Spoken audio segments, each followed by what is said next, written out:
मैंने तो कभी सोचा भी नहीं था इस काबिल बनूंगा।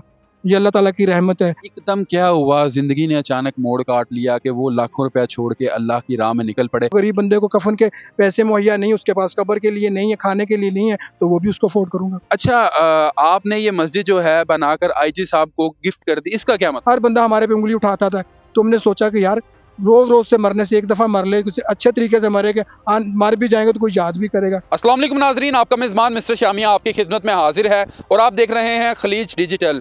नाज़रीन, जब भी ख्वाजा सरा का नाम हमारे जहन में आता है तो वही ख्वाजा सरा फ़ौरन हमारे जहन में आ जाते हैं, जो कि सड़कों पे भीख मांग रहे होते हैं, जो कि सिग्नल्स पे भीख मांग रहे होते हैं, जो कि बुरे काम कर रहे होते हैं। लेकिन आज मैं आपको एक ऐसे ख्वाजा सरा से मिलाऊंगा, पीछे वाली सारी ज़िंदगी, बुरी ज़िंदगी छोड़ के नाइट्स फंक्शन करते थे, लाखों रुपया कमाते थे, दूसरे काम करते थे, लाखों रुपया कमाते थे। लेकिन जब अल्लाह ताला ने हदायत दी, पिछली सारी ज़िंदगी छोड़ के अल्लाह की राह पे कुर्बान कर दी। मेरे साथ मौजूद हैं जी रजब उर्फ नन्नी, जिन्होंने ये मस्जिद जो है माशाल्लाह तमीर करवाई है। और यहाँ पे सबसे बड़ी बात मैं आपको बताता चलूँ से किसी से भी 1 रुपया नहीं मांगा, चंदा नहीं मांगा, कोई चंदे का डिब्बा इस मस्जिद के बाहर नहीं रखवाया कि आप जो है मस्जिद में तामुन करें। अपनी मदद आपके तहत ये मस्जिद जो है तमीर करवा दी है और अब तक इस मस्जिद पे 35 से 40 लाख रुपया जो है वो लग चुका है। और सबसे बड़ी बात यह है कि मस्जिद तमीर करवा के आईजी पंजाब साहब को गिफ्ट दे दिया। आईजी साहब से भी मिले, बाकी की सारी जो दास्तान है वो इनसे जानते हैं। अस्सलाम वालेकुम जी बिस्मिल्लाह, वालेकुम सलाम। कैसे हैं जी आप? अल्हम्दुलिल्लाह, लाख लाख शुक्र है। अच्छा, वो वाली जिंदगी सही थी या ये वाली जिंदगी सही? वो भी जिंदगी थी, जिंदगी का एक हिस्सा था, ठीक है ना। वो स्टेशन था मेरा, जिसकी बेलगाम गाड़ी चल रही थी, उसका कोई रीज़न नहीं था। तो अब जो मेरा मेन स्टेशन था उस पर मैं उतर गया हूँ। अल्हम्दुलिल्लाह, अल्लाह ताला ने अपनी रहमत से नवाजा है। मैंने तो सोचा भी नहीं था कि मैं इस काबिल हूँगा। वहाँ पे जो लाखों रुपया आता था, पता चलता था किधर इस्तेमाल हो रहा है या इधर से आया इधर से गया? वो तो जैसे आता था वैसे जाता। आप खुद समझदार, कुएं का पानी कुएं में रहता है, समुंदर का पानी समुंदर में रहता है। जब वो बाहर आता है तो क्या करता है वो। उस जिंदगी में सुकून था या इस जिंदगी में सुकून?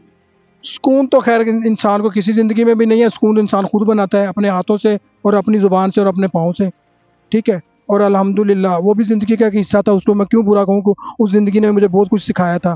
तो क्या नाम लेते हैं, मगर उससे इसमें यह है कि जैसे मैं अपने माँ बाप के घर से आज ही निकला हूँ, इसमें यह सुकून है। अच्छा, एकदम क्या हुआ, जिंदगी ने अचानक मोड़ काट लिया कि वो लाखों रुपया छोड़ के अल्लाह की राह में निकल पड़े? माशाल्लाह आपके मेहराब भी है, 5 वक्त के आप नमाजी भी बने। वो इसलिए ऐसे छोड़ लिया। देखे मेरी बात सुने कि कोई भी इंसान अपने आप को गुनाहगार नहीं कहता, दूसरे पे गुनाह की उंगली उठाता है।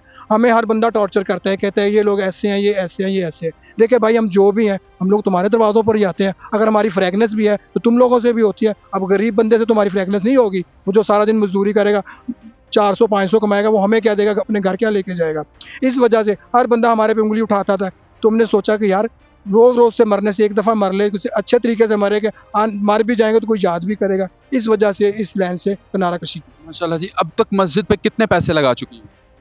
अल्हम्दुलिल्लाह सर, ये तो आपके सामने ही है। मैंने तो कभी सोचा भी नहीं था, तो बाकी अनगिनत है। तो मैंने साफ वगैरह भी नहीं किया, वगैरह रसीदें वगैरह मिस्त्रियों के पास पड़ी हैं। इन्होंने मुझे बताया है कि 35-40 के लगभग लग गया है। जो इधर लगाया, जो बकाया सामान मैंने लिया, वो तो एक अलग बात। नाना से पैसे मिले थे वो भी मस्जिद पे लगा दिए, माँ से मिले थे वो भी लगा दिए।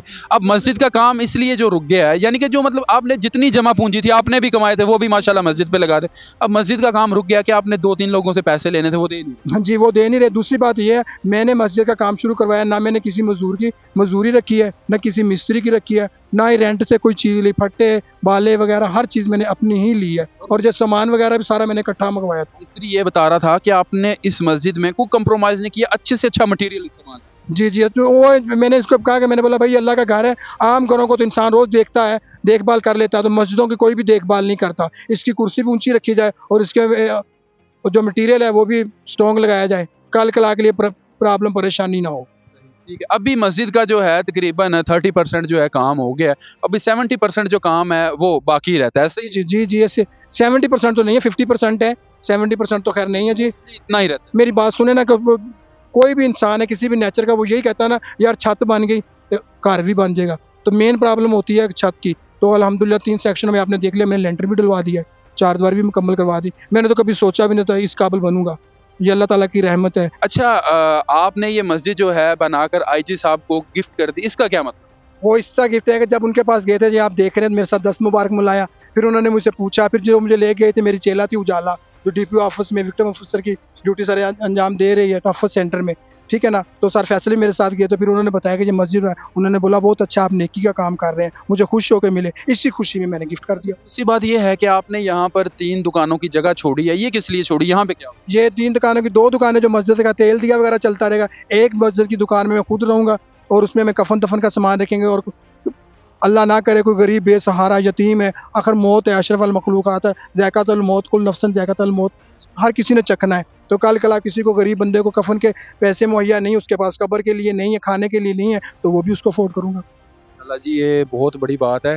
हम एप्रिशिएट करते हैं जी महराज उर्फ नन्ही को, जिन्होंने अपनी पुरानी ज़िंदगी छोड़ के अल्लाह की राह पे आए हैं। काइंडली इनके लिए एक जो कमेंट है वो ज़रूर कर दीजिएगा ताकि इनकी भी हौसला अफजाई हो सके, और काइंडली इस वीडियो को शेयर कर दीजिए ताकि जो है ज़्यादा से ज़्यादा लोगों तक हमारा पैगाम जो है वो पहुँच सके, और वो भी जो है जितने दूसरे ख्वाजा सरा हमें देख रहे हैं वो एक अच्छा सबक जो है वो हासिल कर सके। Thanks a lot for watching me जी। इंशाल्लाह मिलते हैं एक नई वीडियो के साथ। तब तक के लिए अपना ख्याल रखिएगा, दुआओं में याद रखिएगा। देखते रहिए खलीज डिजिटल। अल्लाह हाफिज़।